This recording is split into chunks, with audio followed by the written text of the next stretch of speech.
Apple Creator Studio launches today, and it's an incredible value. 2 weeks ago, Apple announced its brand new Apple Creator Studio bundle, offering its suite of creative apps for a single subscription. Apple Creator Studio is set to launch today, and the first reviews and impressions have hit the web.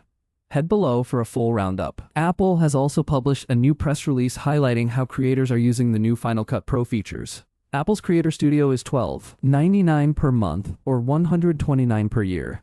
For educators and college students, pricing is just $2.99 per month or $29.99 per year. Here's what's included in Apple Creator Studio. Many of these apps have also added new features as part of this expansion. Final Cut Pro now has transcript search, visual search, and beat detection. Logic Pro has added new Chord ID synth player and sound library features. While I'm not qualified to talk about the actual new features in Final Cut Pro and Logic Pro, I almost never use Final Cut and I use Logic Pro as a podcast editor. I'm confident in saying that this is a fantastic value proposition. In particular, the education pricing for Apple Creator Studio is just fantastic. Anything that lowers the barrier of entry to these apps and encourages more younger people to try them is a huge win.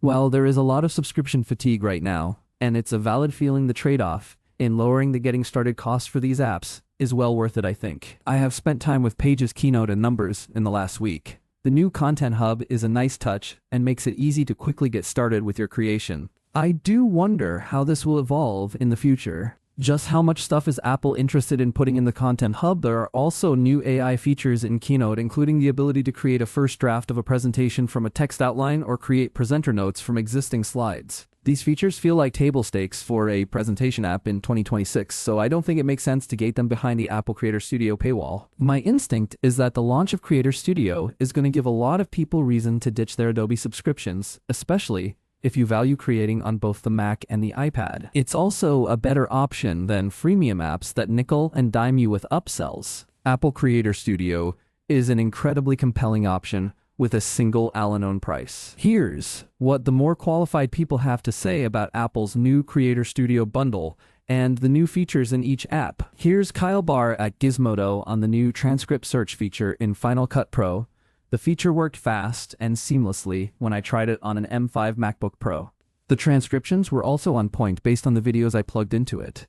The only thing missing is a page that would grant users access to full audio transcriptions. That would be useful for me personally in my work as a tech journalist. For now, I'll have to stick with Whisper for on-device transcription without paying a princely sum to services like Otter or Plod. Writing at Bloomberg, here's Chris Welch on Pixelmator Pro. So far, Pixelmator Pro for iPad has felt very familiar. It's easiest to think of this as Creator Studio's equivalent to Photoshop. You can do everything from illustration and design work involving countless layers to more straightforward photo editing. On the Mac, Pixelmator Pro has been given a liquid glass makeover with increased translucency that brings it in line with the rest of Apple's software. On the iPad, it's been rebuilt for a touch-first interface for the first time, and additional features to go with the Apple Pencil accessory. The app was generally quick to perform any editing tasks I threw its way though. When it came to retouching, I found Adobe's AI tools like Generative Fill and Object Removal to be more convincing than Pixelmator's repair and clone tools. This is an area where Apple has some catching up to do. But as a general-purpose image creation tool, Pixelmator Pro is capable and intuitive. Jacob Kroll at TechRadar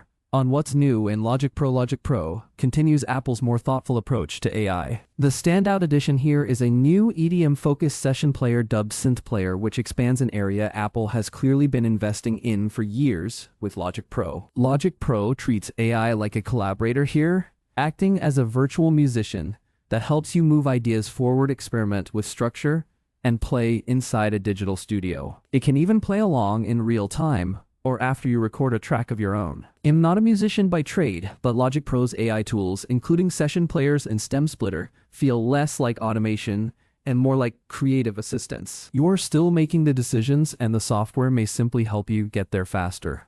That distinction matters, and it plays directly into Apple's creative roots. And if you haven't given Stem Splitter a go, just try it with a recording of one of your favorite songs. It can, in seconds, split out the various elements of a track onto separate tracks.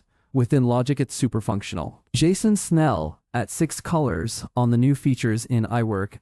I like the Content Hub, which is accessible from the toolbar and is searchable and filterable by media type. I was able to very quickly pick out a background image for a slide and an illustration to use on a birthday card, for example. I pay an annual subscription for access to a limited number of stock media images from a library. It's very nice that Apple is rolling this library into the Creator Studio subscription. I'm a little less excited about the templates, which feel premium more in the sense that they're not available to the people who are rent paying. They didn't really feel that much more creator focused than any other Keynote or Pages template would. Shouldn't Apple be making an effort to make nicer templates for all users of those apps? Does the introduction of premium templates mean that Apple's no longer motivated to create new templates for everyone else?